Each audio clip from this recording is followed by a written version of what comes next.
Hello, my name is Rich Howard, owner of Architectural Builder Supply, and this video is to bring you a closer look at the Classic Engineering part number 80600. This is their carbide tipped multi-spur bit in an 1.5" diameter. This is the certainly improved version on a multi-spur bit. That's because each of those, what would normally be high-speed steel teeth on the multi-spur bit, are carbide tipped. That's going to give you the obvious advantage of a significantly improved life expectancy. In my opinion, a much safer and cleaner, more predictable job. Multi-spur bits, in my experience, have a tendency to rip the veneer open, rip the face open. Carbide does a better job at scoring the work prior to cutting into it. Then you've got this flat cutter here that is also carbide tip that is going to evacuate the material out. The tip will prove to be very sharp and will have a self-feeding type aspect to it so that the bit presents itself to the face of the wood.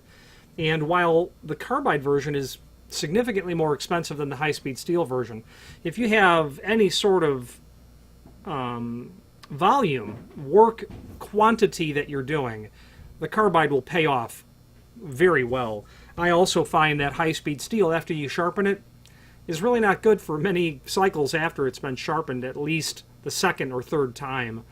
And eventually they just get to be unusable because of the sharpening process. Carbide not only will last longer initially, but will give you a better lifespan after it's been sharpened as well. This is the 1.5". 1.5" is going to be used as a crossbore. For the locks that come to mind are the Schlage B100 series, the B400 series, which is long discontinued. There'll be 250 series, they're slam locks. I understand that Kwikset's gate lock will take an 1.5" hole. And there are others that will take 1.5" or 2 1/8" holes. I prefer drilling a smaller hole. I think if you have an optional collar or cylinder ring that you can do without, shows less hardware on the door. Drilling less of the door helps keep the integrity of the door intact. And it's, I think, easier to control as well when you're drilling a smaller hole. So I prefer when those options that you can use a smaller hole, that they're more elegant in the long run to drill a smaller hole.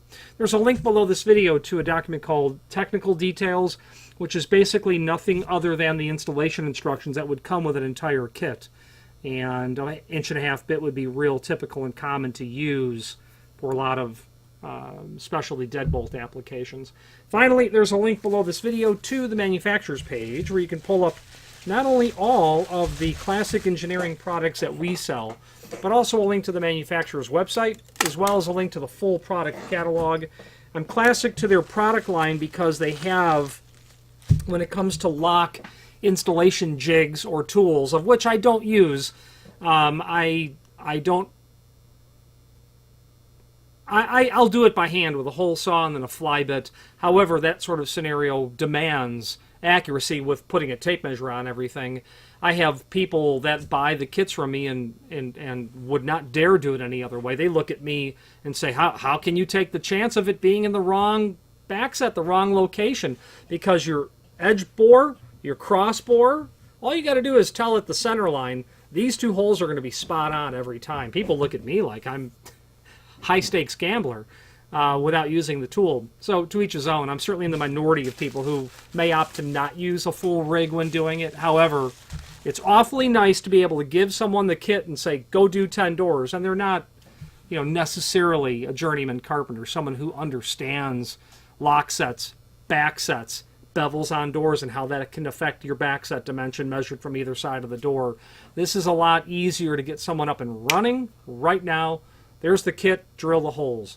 Anyway, any questions on the Classic Engineering 80600 carbide tipped spur bit, 1.5" diameter. Oh, by the way, that's a 1/2" shank. It's a 1/2" shank on there. Also, the groove will be for the retaining clip so that you control the bit within the tool itself. Any questions on this or any other Classic Engineering product, please feel free to reach out to us. Thank you.